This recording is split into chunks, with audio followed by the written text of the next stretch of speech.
lagi tiap bulan itu tinggal sedikit lagi Pak. Maka banyak malas orang ngajar jadinya Bu. Kalian cari aja lagi di internet, duit nggak ada lagi tuh malas ngajar. Sama tukang kalau udah dikasih duitnya penuh Pak, malas dia kerja lagi. Akhirnya banyaklah orang mencari cara Bu, bagaimana supaya bertambah penghasilannya. Itulah dibuat-buatnya jadinya Bu, macam-macam. Jadi Allah tuh nggak salah, kita yang salah. Di itu ya, jangan kita menyalahkan Allah untuk kesalahan yang kita lakukan.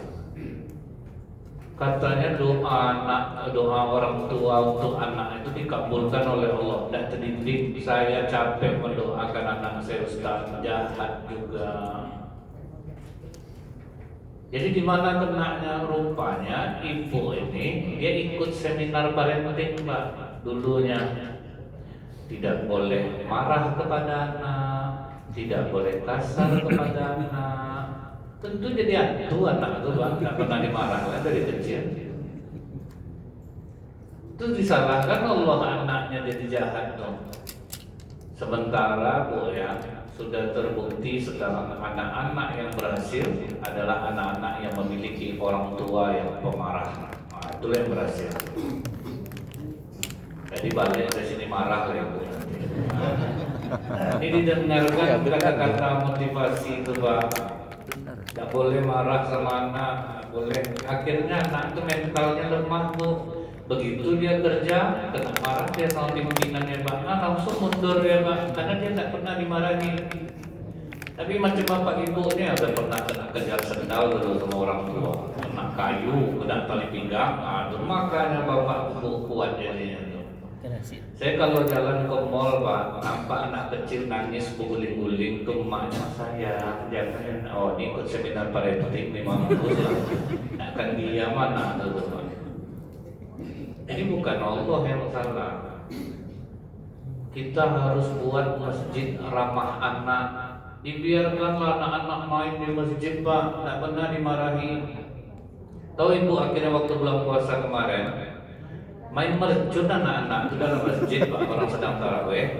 Sudah itu dilangkahinya, saking dicongkelnya ekor imam tuh pakai kayu. Masih ada rekaman videonya tuh Pak. Masjid ramah anak tuh Bu, bukan berarti anak di masjid tak dimarahi. Disediakannya playground untuk anak-anak di dekat masjid itu ada petugas yang jaga gitu Pak. Bukan dibiarkan main di masjid. Ada lagi yang punya prinsip apa Bu? Dididik anak sedari dini, dibawa ke masjid. Anaknya macam ulat Pak, lari sana lari sini, yang dibawa ke masjid. Boleh bawa anak ke masjid, didik dulu dia di rumah Bu. Jangan nanti anak awak dimarahi orang tersinggung lah hati awak Bu kan. Nanti kita ini bingung Pak. Ingin didik anak sedari dini, jaga anak itu. Saya ingat Bu ya, waktu anak saya masih kecil-kecil itu kalau saya bawa ke masjid, saya pesan ke istri saya, menangis dia putuskan sholat, karena dia akan mengganggu hati banyak orang. Berdosa kita.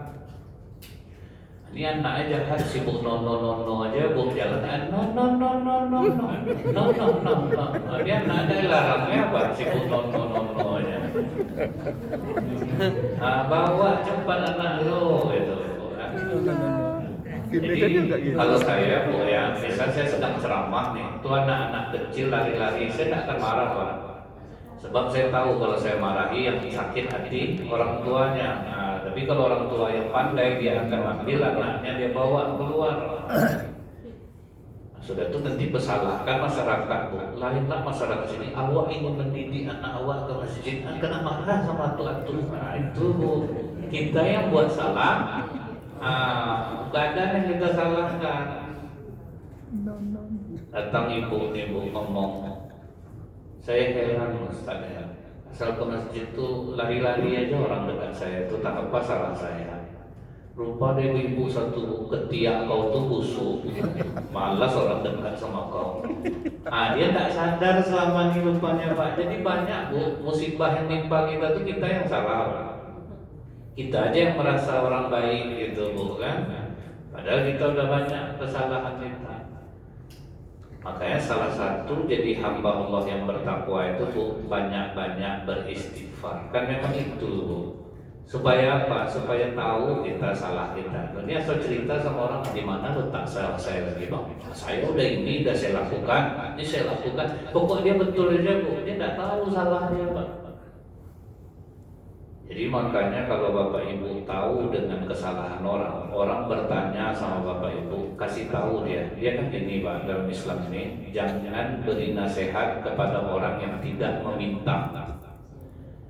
Jadi kalau orang cerita sama ibu tentang masalah dia, kalau dia hanya cerita aja, diam aja dengar Bu. Jangan kasih nasihat Pak. Ini kadang orang baru cerita, baru anak aku mahal uang sekolah, kau tuh tidak sadarkan untung. Orang mau didengar waktu itu langsung dikasih nasihat Pak. Kemudian kalau dalam menasehati itu Bu, syaratnya dua, harus santun dan jujur Pak. Kalau Bapak santun tapi tidak jujur, sesat orang medianya Pak. Misalnya Bapak ini istrinya mau jualan lontong 2 hari lagi. Bang, cobalah lontong istri aku nih Bang. Bapak kan orangnya tidak enakan Pak. Mantap. Bapak santun tapi tidak jujur, padahal hasilnya minta ampun Bu. Santun Bapak itu udah bagus, cuman Bapak tidak jujur. Akhirnya buka lontong istrinya 3 hari tutup langsung Pak, karena rasa asin. Kemudian apalagi Bu, kalau Bapak Ibu jujur tetapi tidak santun, tersinggung orang. Jadi dia berdua itu Pak. Apa gitu ya Kak ya? Suami aku itu udah rajin ke masjid, tapi tak boleh dia azan sama pengurus. Langsung aja kita jawab Bu. Dia gini nih, yang azan itu tuh di masa Rasulullah aja yang boleh cuma 2, Bilal bin Rabah dan Ibnu Umi Maktum, tak sembarangan. Ini suara suami kau ini, mohon maaf aku yang macam serinai jemput jenazah. Dari ramanya.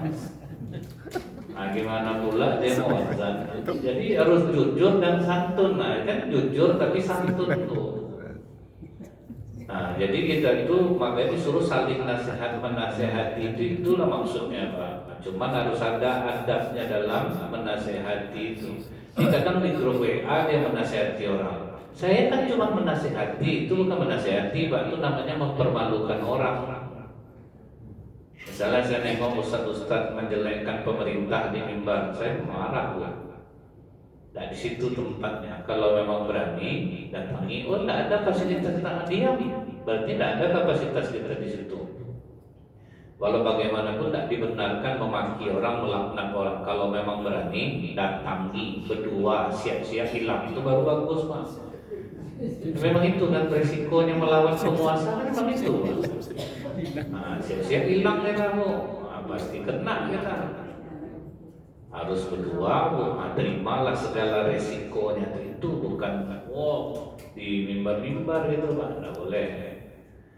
Jadi lihat Bu, Fir'aun aja yang udah ngaku Tuhan, pesan Allah kepada Nabi Musa Pak, datangilah Fir'aun, berlemah lembutlah dengannya. Udah semacam Fir'aun Pak.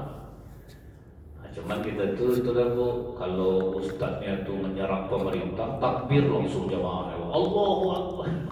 Itu tambah semangat ustadznya ya Bu. Jadi Pak, dari sini kita tahu Bu ya, ternyata banyak kesalahan kita. Ibu nih jual lontongnya enak Bu, tapi jarang orang belanja. Kena apa pula mungkin kedai saya ini dah Ustaz. Saya tidak mau gitu Bu. Saya tanya ke orang, lontong Ibu enak apa tidak ada kesenangan deh Ustaz. Dihitungnya jumlah lontong yang masuk Ustaz. Mie itu dah termasuk ditarik-tarik juga. Balik adalah ukurannya. Semua orang Bu. Orang jualan itu biarlah terlebih daripada terkurang. Ini tidak ditarik-tariknya yang udah masuk tuh udahlah tuh. Jadi mana jadinya Ustaz? Jadi kita itu banyak salahnya, tetapi kita selalu menyalahkan Allah. Kita anggap ibadah kita ini udah jadi orang bertakwa, padahal kelakuan kita Bu. Warung saya ini Ustaz, waktu baru buka pagi itu Ustaz, rolling door itu udah baca Bismillah, saya berdoa Fatihah. Sudah tuh sholawat saya di dalam itu, saya hidupkan murattal Quran Ustaz. Kemudian saya apalah namanya Ustaz, duha bagai saya di warung saya itu. Tapi payah jual Ustaz, harga saya itu padahal tidak mahal. Apa disihir orang warung saya? Jadi Ibu, setelah saya cari tahu kenapa warung Ibu itu sepi, rupanya kata masyarakat muka cerumut aja Ustaz, takut orang masuk ke dia itu. Rupa mukanya yang salah Pak. Jadi saya bilang ke Ibu tuh, Islam ini Bu bukan ngajar kita sholat aja, bukan sedekah tuh uang aja. Senyummu kepada saudaramu adalah sedekah. Ibu muka Ibu cerumut dari pagi sampai malam. Sudah tuh orangnya ketus segala masyarakat sana Bu. Misalnya orang beli telur, dipilih-pilih orang mengamuk dia tuh. So kok pilih-pilih tak dua tuh sama saya bantu dua saudara. Kau membalik sih, kau kek tak dua dan tak malas orang yang dia Pak. Jadi apa namanya Bu, dia rajin sholat di warungnya, tetapi sikapnya yang menjauhkan rezeki. Coba lah Bapak Ibu perhatikan, ngapa anak Bapak Ibu jauh dari Ibu? Ngapa Pak? Bukan salah dia, belum tentu dia salah lagi. Dia menghindari keributan sama Ibu, karena Ibu selalu ngomong tahu mama daripada kamu lagi. Tahu mama dari mana anak jadinya Pak?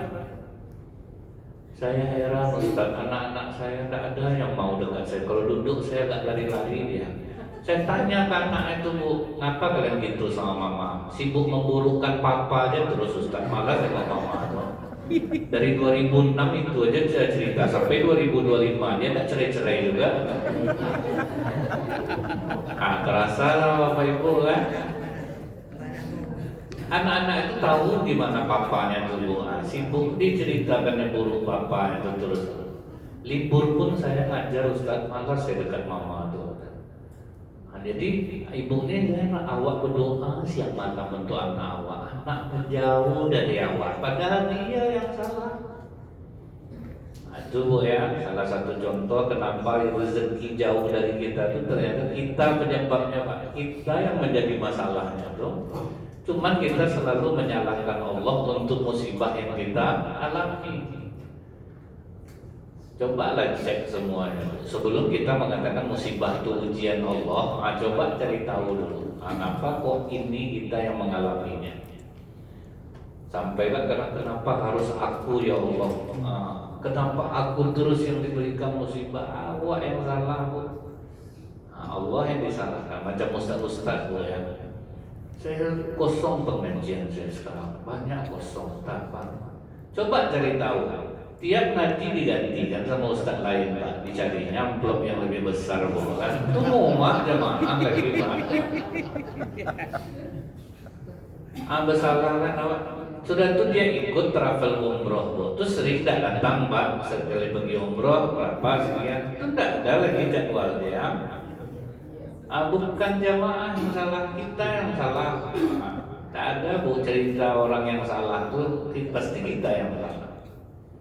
Cuman kita salahkan keadaan. Sekarang ustaz-ustaz sudah banyak anak. Ini bukan kompetisi kata saya, ini bukan kompetisi. Cuman ceklah kita itu, kadang kita yang buat masalah tuh. Tiap ngaji diselipkannya, datanglah ke kantor travel umroh kami Bapak Ibu. Jadi muak ibu-ibu ini cerita umroh terus saja. Awak dibawa umroh katanya. Jadi tidak ngaji dia jadinya Bu, sibuk bagaimana kajian itu mengarahkan orang ke umroh aja. Pakai travel kami, jadi muak orang jadinya Pak. Awak mau mengaji dia sibuk cerita travel umroh. Misalnya nih Bapak Ibu ya. Jadi tidak ada yang salah. Tidak ada yang salah. Jadi bukan orang yang salah, tetapi kita yang salah. Itu gunanya kita banyak-banyaklah kita beristighfar coba. Sebab apapun, keuntungan kita banyak beristighfar terus. Nanti kita akan mendapat jawaban masalah kita coba. Entah Bapak sedang cerita sama orang, dapat jawabannya. Oh berarti aku macam ini nih. Coba. Jadi guna kita banyak istighfar itu nanti dibuka-bukakan Allah kesalahan kita, tapi tanpa kita sadari Pak. Pas dengar orang marah sama anaknya bukan, parah betul dia memarahkan anaknya. Itu langsung lihat ringan. Aku macam itu juga sama anakku, pantas anakku benci. Jadi dapat jawabannya Pak dari kita melihat kejadian orang lain. Atau pas nonton Indosiar ya Bu ya, nampak dia di memang bertarik mulutnya nih. Datang anaknya mama gitu juga tuh mau lah. Kan orang banyak tak sadar Pak dengan kesalahan dia tuh. Dia nengok orang berdosa riba, padahal itu dia mengalaminya.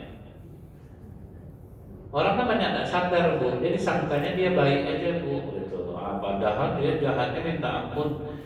Saya tahunya tahu apa Pak? Begitu saya suruh anak saya jujur Bu, kalian menurut kalian apa ini orang tua yang bagaimana?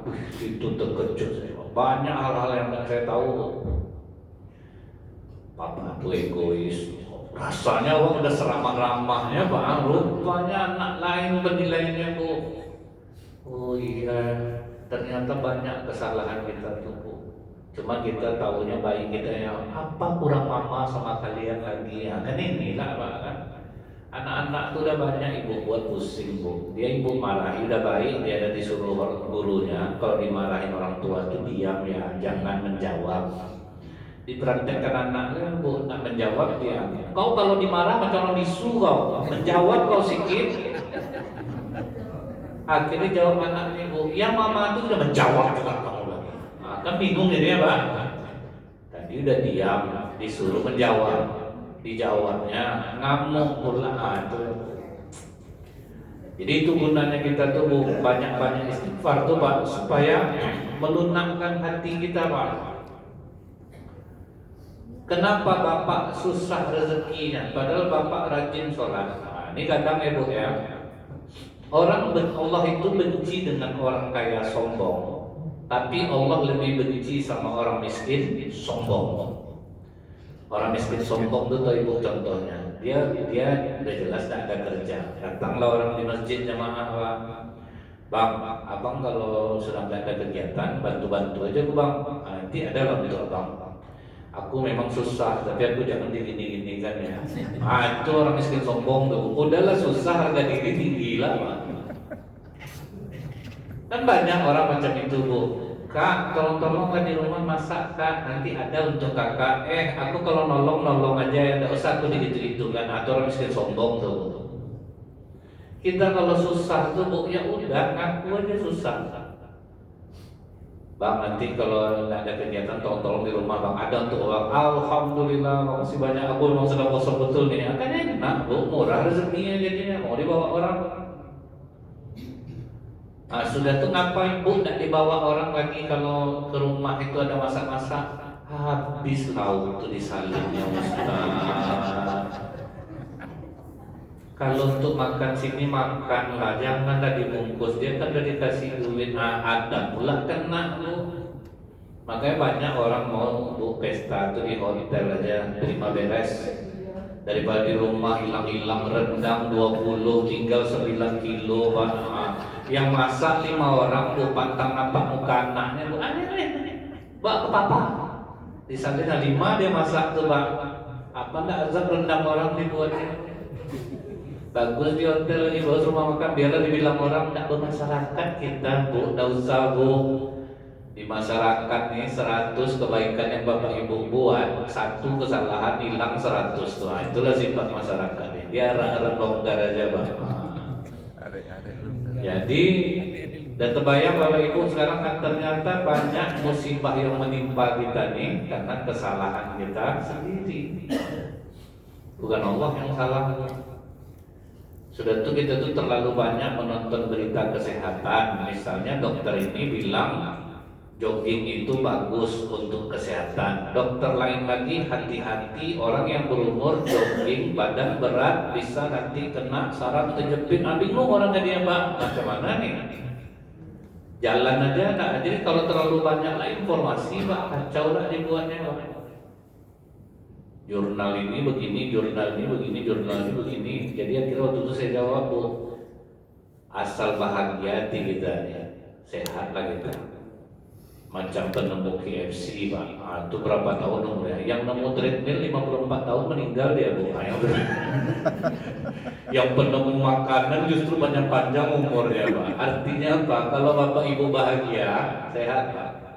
Tengok orang gila sama Bapak, jarang sakit kan? Tapi senyum, ketawa kan? Makannya sembarangan tuh Bu. Dan itu fakta loh Pak. Makanya kita tuh punya lah hati macam orang gila, dimaki orang santai. Ini dimaki orang tak tidur malam tuh Pak ya, Bu. Saya waktu ceramah di rumah sakit jiwa, saya tanya sama dokter tuh, dok, orang gila nih dok, bagaimana keadaan jantung, kolesterol, asam urat normal Ustaz? Nah, ada yang tinggi, asam urat bagus, kolesterol bagus, detak jantung bagus, jiwa aja yang sakit cuma Ustaz. Ngapa gitu dok? Ini tidak dipikirkan ya Ustaz. Dia ketawa, menangis, ketawa, dimaki orang gila kau, diam dia, senyum dia, macam mana Ustaz? Duduk dia di rumah makan bukan, diusir orang, datang dia balik, dia tak pendendam Bu. Awak pada diusir orang, awak malas di situ lagi, digitukan orang atau kita tuh banyak tuh Bu. Jadi lempang aja Pak, santai aja. Itulah rahasianya Bu, umur panjang itu satu-satunya tuh. Akhlak yang baik itu kan Bu, tidak melawan apa kata orang, disindir orang terserah, mau dimaki orang terserah. Itu tuh baru keren tuh Bu. Makanya ya betul tuh Bu, tidak ada satupun orang gila yang kena COVID kemarin Bu kan, tidak ada satupun Bu, tidak ada. Jadi itulah Pak, bahagiakan aja jiwa kita coba. Kemudian yang kedua, untuk mendeteksi banyaknya kesalahan kita di masalah akhlak, Rasulullah kan pernah nanya ke sahabat, "Atadruna minal muflis?" Tahukah kalian orang yang bangkrut? Kata sahabat, orang yang punya banyak harta kemudian habis ya Rasulullah. Kata Rasulullah, bukan. Orang yang bangkrut itu orang besok di akhirat datang membawa pahala sholatnya, puasanya, zakatnya, hajinya, tapi semuanya habis. Mana tahu Bu ya, pahala kita ini udah banyak habisnya Pak. Apa yang menyebabkan habisnya itu? Yang pertama, suka menghina dan merendahkan orang lain. Kita tiap hari dengar orang yang menghina dan merendahkan presiden, menghina dan merendahkan wakil presiden, menghina merendahkan gubernur. Kan hampir tiap hari lah orang cerita. Kadang di masjid-masjid orang cerita. Walaupun betul yang Bapak Ibu bilang itu, Islam melarang kita menghina dan merendahkan orang lain. MBG ini program bodoh nih, kan ini bola nih Pak, sudah masuk menghina tuh. Dan orang Indonesia ini Bu, negara penghina nomor 1 lah di dunia. Itu payahnya tuh. Netizen Indonesia Bu, paling ditakuti di dunia Bu. Di Asia ini tahu Bapak Ibu, kenapa Singapura itu maju? Mulut masyarakat yang paling baik di Asia adalah Singapura. Singapura tuh Pak ya, memang Islam mungkinlah sedikit Bu, cuman mereka mulutnya tak jahat. Pokok di Asia Bu ya, itu Singapura paling baik lisan mereka. Kalau di dunia untuk saat ini Belanda Pak, Belanda yang paling baik pula netizennya. Kalau Indonesia Bu, bisa muntah-muntah darah orang dibuatnya kena mulutnya Pak. Kita ini apa yang tidak menghina Bu tiap hari? Ada aja orang yang kita rendahkan, orang yang kita hinakan. Kategori menghina itu Bu, kadang mungkin menurut kita, mungkin orang itu di apa namanya Pak, direndahkan sebetul-betul hancur harga dirinya. Bukan Bu. Ummul Mukminin Aisyah pernah cemburu dengan satu orang istri Rasulullah namanya Saifiyah. Jadi apa kata Aisyah? Saifiyah itu memang cantik ya Rasulullah, tapi pendek. Cuman ngomong itu Bu, cuman ngomong pendek. Apa kata Rasulullah? Tutup mulutmu Aisyah. Apabila kata-kata yang keluar dari mulutmu itu dimasukkan ke dalam laut, ternoda air laut. Cuma ngomong itu aja Bu. Kita Bu, yang setan lah, anak haram lah, macam-macam Pak inan orang Indonesia ini Bu. Biar tiap hari Ibu berharap doa dikabulkan, Bapak berharap doa dikabulkan. Bapak sering menghina dan merendahkan orang. Saya makanya Bu ya, kalau ceramah-ceramah malam tuh agak kurang saya duduk-duduk ngopi sama jamaah tuh. Dia menceritakan menghina pemerintah, kadang Pak ya sedang duduk. Itu semua kata-kata tuh diarahkannya ke saya. Betul kan Ustaz? Mengganggu lah saya Bu ya. Bismillah. Memang ada orang yang hobinya itu Bu, duduk dia bahas politik tapi akhirnya menghina, merendahkan. Jadi kadang-kadang saya kalau nonton orang-orang yang sedang berbicara di TV itu Bu ya, ada salut saya Pak ya. Ternyata betul orang ini ada terbagi tiga. Orang yang paling tinggi kedudukannya, semakin dia hebat Pak, semakin kurang dia menceritakan keburukan orang lain. Nah, itu Pak. Kemudian orang yang nomor dua Bu, itu orang tuh dia tidak suka menceritakan keburukan orang lain, cuma dia suka menceritakan peristiwa-peristiwa yang terjadi. Nah, itu Bu, misalnya masalah Iran, dia cerita, dia suka cuma cerita peristiwa. Tapi yang ketiganya yang kita paling banyak, orang yang paling rendah, asal duduk pasti menceritakan keburukan orang lain. Nah, itu udah pasti itu Pak, itulah orang paling rendah. Dan kita orang masjid banyak jadi orang nomor 3 nih Pak. Nggak bisa kita pungkiri, kadang kajian ibu-ibu ini pakai geng Pak, Ini untung nggak ada di sini Bu. Kalau kajian di masjid-masjid tempatan kan gitu Bu. Geng ibu ini sebelah sini duduknya, dia mau kelompok tuh Bang. Geng ibu ini di tengah, ada geng ibu di tepi. Masuk pintu masjidnya pun beda-beda Bu. Nah, kalau geng ibu sebelah sana dari pintu sebelah sini, itu nanti ibu yang di sudut itu. Yang di ujung situ Bu, ini pakai geng nih kata saya. Adalah satu orang nenek duduk sendirian Bu, tak ada kawannya. Rupanya nenek itu peka telinganya, maka ada gengnya. Duduk dia sendirian ya. Sebab apa? Isi pembicaraan tuh misalnya yang tidak datang pengajian, malas tuh besok mati ke macam mana lah tuh kayak diajak ngaji tidak mau. Itu yang bahaya, coba. Itu hampir tiap hari terjadi. Jadi mengaji ini Bu, inilah bagusnya Bu. Walaupun masuknya hanya 10%, tapi rutin nanti masuk sendiri itu Pak. Dicoba orang Pak ya, mempraktekkan Bu, untuk tidak menceritakan buruk orang selama 3 bulan. Napas tuh enak ini.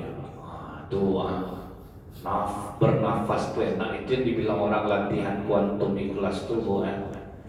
Pokoknya ditutupnya semua informasi buruk, nggak mau didengar dulu selama 3 bulan. Nggak nonton TV dia 3 bulan. Tidak menceritakan buruk orang, tidak menghina orang, rasa bayi badan tulah balik. Anak bayi itu Bu ya, dia tidak pendendam, dia tidak menceritakan buruk orang. Makanya kita dibilang kembali fitrah itu, seharusnya kembali seperti anak bayi. Anak bayi itu mana buruk sangka sama orang Bu, siapa aja gendongnya mau dia Pak. Makan apa aja dikasih tangannya, digenggamnya Bu, tidak ada dia buruk sangka itu kecoa itu apa, tidak peduli dia Bu. Sudah dia berkelahi dia sama dia Bu, emaknya berkelahi dia main balik berdua Pak. Itu anak-anak lah. Nah kita Bu bertahun-tahun Bu tidak bisa bertegur sapa, tahan lewat motong Bu daripada jumpa lewat rumah dia tuh Pak, jauh ke masjid jadinya dibuatnya. Nah itu sifat kita tuh Pak, berharap doa dikabulkan oleh Allah. Bilal bin Rabah pernah bertengkar dengan Utsman bin Affan. Emosi Utsman Bu, apa kata Utsman? Diamlah kau budak hitam. Cuma ngomong itu aja Pak. Cara Utsman minta maaf tuh Bapak, ditaruhnya mukanya di tanah. Bilal, injak mukaku, maafkan kesalahan aku. Saking hanya ngomong itu Pak, kita lebih daripada itu Bapak Ibu. Menghina orang lebih dari itu. Jadi banyak orang-orang di masjid ini, Bu, di musola ini, makanya hebat iblis tuh. Apa kata iblis? Aku memang putus asa karena tidak disembah oleh orang sholat. Tapi aku tidak akan pernah putus asa mengadu domba di antara sesama mereka. Dan itu berhasil, Pak. Sibuklah kita menghina-hina selesai hari Bu. Pokoknya tidak ada, Bu, asal duduk. Ustaz dah dengar dia Nur kemarin. Apa ini? Awak mau duduk tenang, Pak, dipancingnya pula. Awak sejelas pencerita pula. Ya macam mana ceritanya? Alah, terpancinglah jadinya, Bu. Makanya itulah bahayanya itu kita bisa menghina orang, merendahkan orang tanpa lagi merasa bersalah. Jadi ini ingat Bu ya. Jadi kalau doa Bapak Ibu belum dikabulkan oleh Allah, coba cek di sini. Mana ibu sering menghina anak ini sering ngasih duit, tengok kakak kau tuh ada bodoh macam kau. Dan ada orang tua ini dia tidak menghina orang, tidak Bu, menghina anak sampai hancur mental anak dibuatnya ada Bu. Kecil kau tidak mau mati dulu, besar kau bodoh pula, menyusahkan aku aja kau. Alah Bu, pergi betul lah kau dari rumah ni, tak ada guna di kau. Aku kalau meninggal kau potong kambing nanti di rumah. Sampai ada gitu-gitu Bu. Orang tua penghina anak, pokoknya macam-macam lah Pak. Udah kita lakukan semuanya. Ini yang menghapus amalan dulu. Yang kedua Bu, yang menghapus amalan kita itu suka buruk sangka kepada orang lain. Tuh. Ibu ini orangnya ramah. Dia sering tegur sapa Bu. Ramah lah dia sama masyarakat. Hari Rabu pagi suaminya dilantik jadi pejabat. Malamnya ibu ini tidur salah bantal Bu, terkilir. Jadi ngadap kanan tuh sakit. Ngadap kanan tuh sakit ya. Subuh ibu itu pergi ke masjid, datang ibu lain menyapa dari sebelah kanan. Selamat ya Bu. Langsung ibu itu buru sangka, lain lah gayanya Kak. Baru suami jadi pejabat, baru aku sapa dia dihekannya Bu. Ada leher ibu itu sakit Bu, kanan-kanan. Kan kita paling cepat tuh Pak, menyimpulkan buruk sangka itu kita paling cepat Bu. Mudah kita menilai orang dengan penilaian kita, padahal belum tentu seperti itu. Ada ibu dan suaminya ini baru keluar dari swalayan. 100 meter keluar dikejar orang pakai air Pak, rambut gondrong kulit hitam. Di kelasong orang ikutin, langsung istri bilang Bang dibegal nih Bang, cepat Bang, kencangkan ondam. Dikencangkannya ondam, kencanglah dia ngejar belakang Bang. Oh tambah kencang dia Bu, lari. Masuk pom bensin Bang, pom bensin malam ini rame nih. Masuk pom bensin, masuklah orang rambut gondrong tuh Bang. Langsung suami bilang, ngapa kau ikut dari tadi? Dompet istri abang jatuh di swalayan tadi itu Bang. Aku ngejar abang dari tadi makin kencang lari abang. Rupanya mau membalikkan dompet istri orang ini bukan jatuh. Awak kan udah buruk sangka sama orang tuh. Itu paling banyak kita tuh langsung menilai sesuatu tanpa kita tahu dulu. Bapak nih tinggal di komplek perumahan, baru pindah Bu. Cuman dia tak mau bergaul. Asal nelpon terkejut-kejut tetangganya. Halo! Sampai ngamuk tetangga situ tuh Bu. Tak kau aja yang punya HP di bumi ini ya. Diam aja dia Bu, masuk dia. Jadi masyarakat udah mulai resah nengok bapak ini. Ngadulah ke Pak RW. Datanglah Pak RW ke rumahnya Pak, kita bertetangga nih, usahakanlah saling mengerti satu sama lain. Jangan kita tuh egois Pak. Langsung dia apa kata Pak RW? Wah aku lah dilawan ini kata Pak RW. Pergi aja Pak RW lagi Bu. Sepakat lah orang udahlah kita usir aja lah dia di sini, merisaukan aja. Hari Minggu masuk tukang sayur Bu ke komplek tuh, ramai lah ibu ngumpul di tukang sayur tuh. Justru tukang sayur ini senyum ke bapak yang mau diusir tuh Bu. Senyumlah bapak, kenal mamang sama dia. Kami benci semua di sini, nggak pernah bergaul. Itu rencana mau diusir, dilawannya Pak RW kemarin.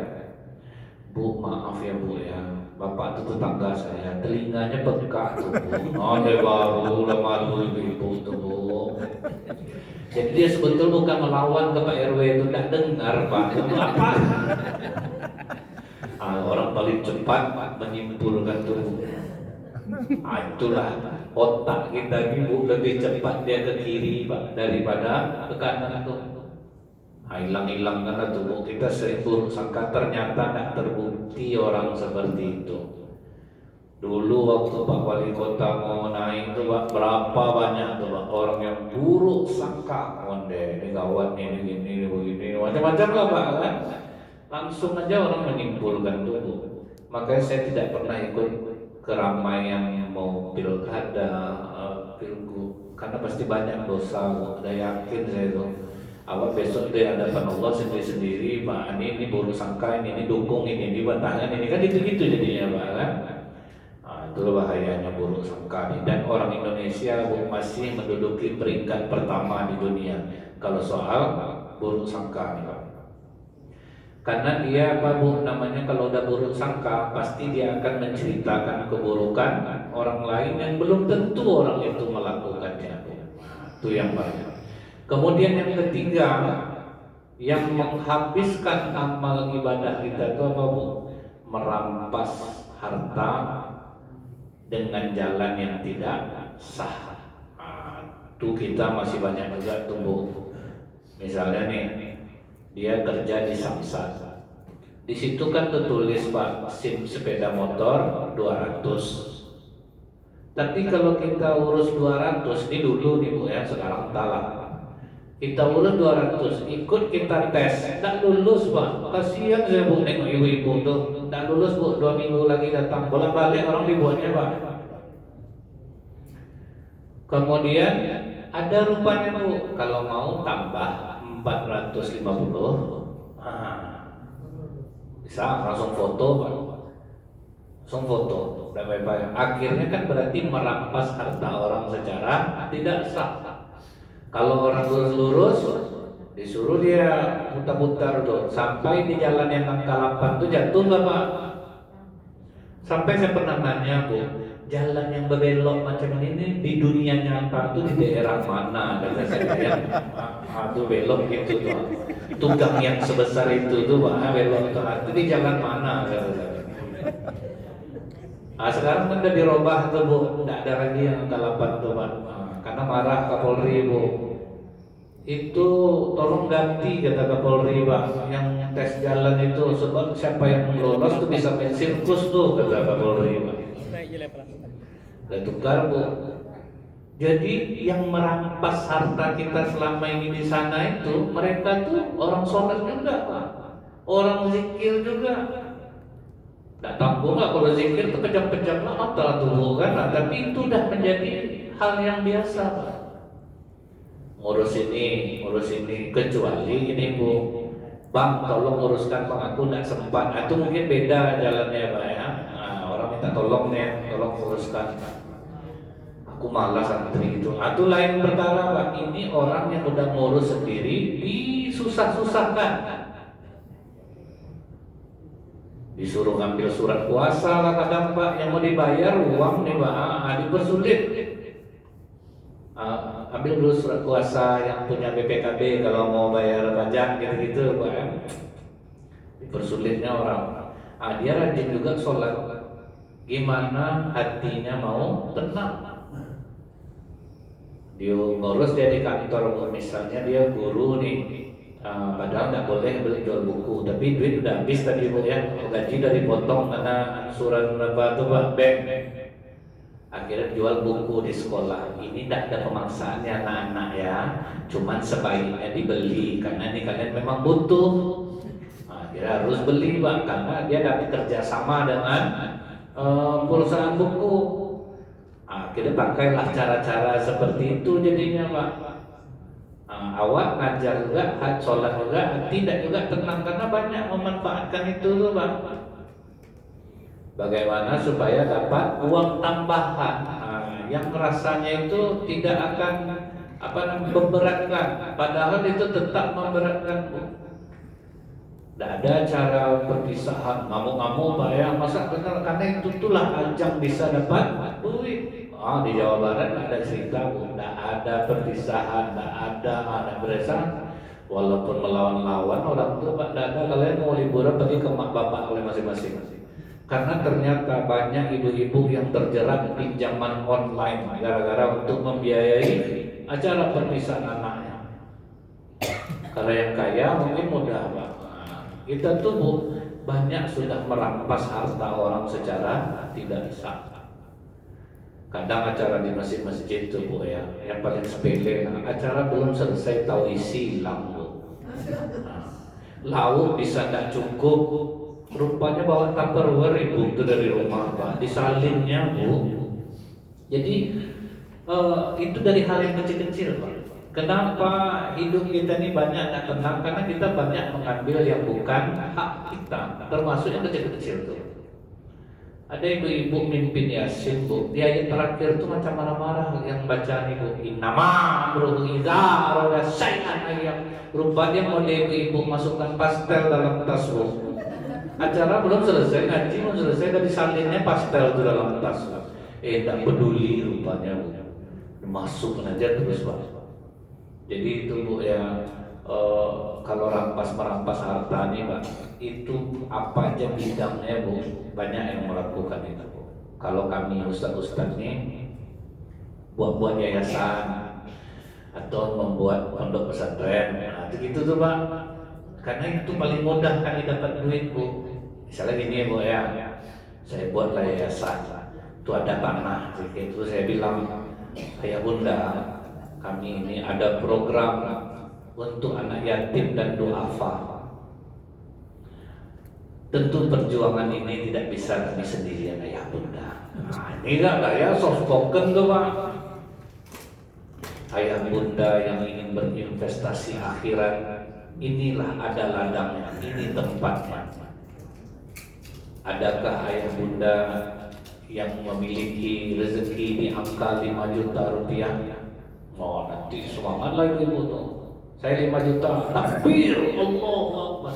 Itu sejam bisa dapat 60 juta. Kemana mau cari duit? Itulah kerja yayasan tuh. Udah habis saya basuh tuh Pak. Hebat cara kalian cari duitnya. Nah jangan ibu bilang ini, Ustaz prasangka buruk terus enggak. Saya di lapangan masalahnya Pak.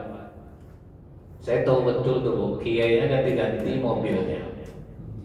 Betul Pak, karena dan Bapak Ibu ingat, orang Indonesia ini negara nomor 1 paling dermawan di dunia. Betul Pak, itu pula kelebihan Indonesia ini Bu. Dia paling dermawan Bu.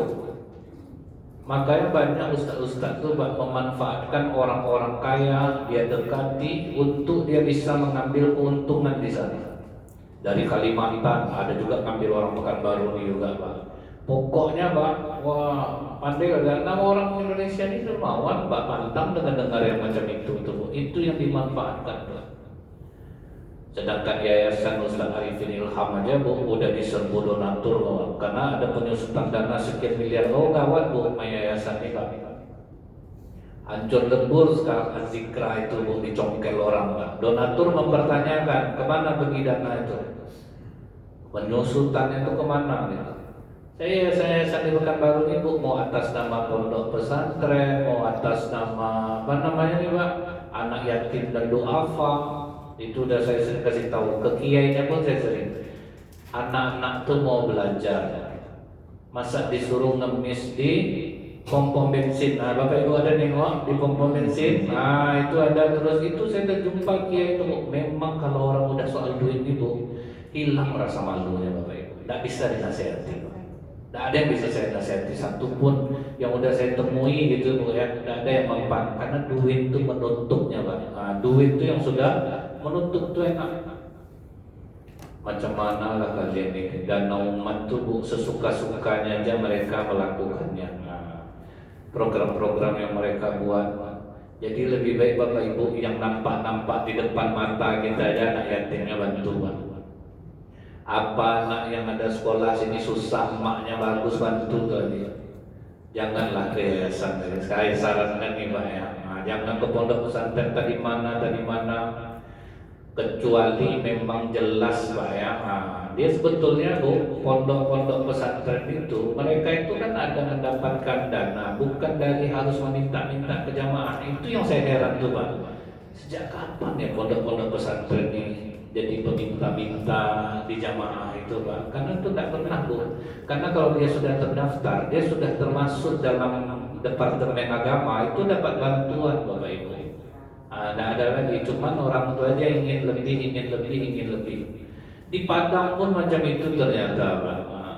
Sampai selesai S2 kiainya dari uang jamaah itu Bu. Mobilnya dia beli. Saya yang paling tenang dulu sama CT Bapak Ibu. CT itu kenapa saya bilang namanya, sebab kan memang udah ditutup Pak kan. Aksi cepat tanggap untuk Palestina. Itu kan terus gitu tuh Bu, Palestina. Habis digasaknya duit itu, yang dikasih itu tidak seberapa dibanding yang diterima. Nah yang terakhir itu Pak, yang membuat amal ibadah kita tuh habis, menzolimi orang lain. Ada dua dosa yang tidak akan kita terima sebelum kita mati di dunia ini. Yang pertama menzolimi orang lain, yang kedua memutuskan hubungan silaturahim. Ada ibu ini, 2 kali dia menikah, dua-duanya suaminya mengkhianati dia. Padahal ibu ini rajin ibadah. Jadi ibu itu bertanya ke saya, di mana letaknya Ustaz? Kenapa Allah ngasih saya cobaan seberat ini? Saya padahal berusaha jadi perempuan yang soleha, tidak pernah berkhianat dengan suami saya. Tapi 2 kali saya nikah, dua-duanya suami saya mengkhianati saya. Pertanyaan saya apa sama ibu? Ibu pernah nggak menolak laki-laki yang tulus mencintai ibu di masa lalu? Ibu tinggalkan dia tanpa alasan yang jelas. Di situ baru terkejut ya Bu. Berarti ibu pernah menzalimi orang. Banyak-banyaklah beristighfar. Jadi mudah-mudahan Bapak Ibu kita terhindar dari hal-hal seperti ini, sehingga kita bisa tenang hidup dan doa-doa kita dikabulkan oleh Allah. Subhanakallahumma bihamdika asyhadu an la ilaha illa anta astaghfiruka wa atubu ilaik. Assalamualaikum warahmatullahi wabarakatuh.